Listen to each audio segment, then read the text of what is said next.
Last Thursday, I met a couple who have been staying in their HDB for about 6 years. Their income has already grown steadily. Both are in stable careers, and they've actually reached a stage where they feel that they're ready to move forward. Well, but instead of excitement, they came to me with a lot of uncertainty. Now, the husband said something very honest. We feel like this decision could shape our finances for the next 10 years, and we don't want to get it wrong. Now, they are considering two paths, and one is to sell their HDB and upgrade into a condominium. The other is to keep the HDB and purchase a condo separately. Well, of course, the second decision, of course, is a little bit more expensive. On the surface, this sounds like a numbers question. Most of the agents will immediately jump into affordability calculations, loan limits, and cash flow projections. Now, but in reality, decisions like this are rarely just financial. They are structural decisions that influence flexibility, stability, and future options. So instead of starting with spreadsheets, we step back and clarify their priorities first. I asked them three key questions. What are you trying to optimize for? Stability, flexibility, or long-term growth? How predictable is your income trajectory over the next 5 to 7 years, and what kind of lifestyle flexibility do you want to preserve, or are you willing to sacrifice? Now, these questions change the conversation almost immediately because they realize that they've been focusing on the wrong starting point. We then map their financial timeline rather than just their current affordability.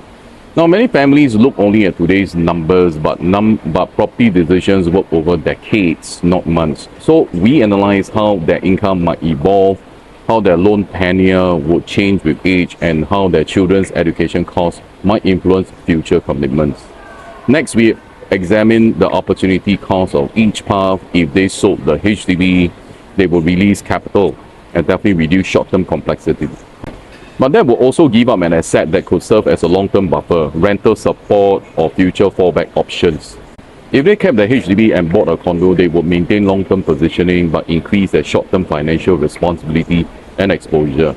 Now, the key insight here is that neither option is automatically better. The right answer depends on what role property should play in their life.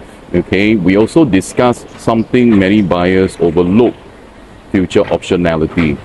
Now, future decisions are not just about entry, they are about choices you retain later. Now, selling simplifies today but may reduce future flexibility.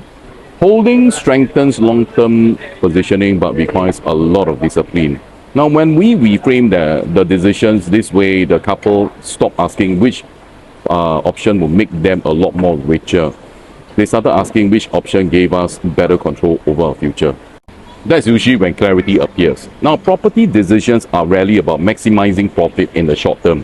They are about shaping your financial environment so that future decisions become easier instead of harder. For this couple, the next step wasn't rushing into either option. It was understanding how each path aligns with their priorities. When families understand this clearly, decisions feel less like risk and move more like strategic moves.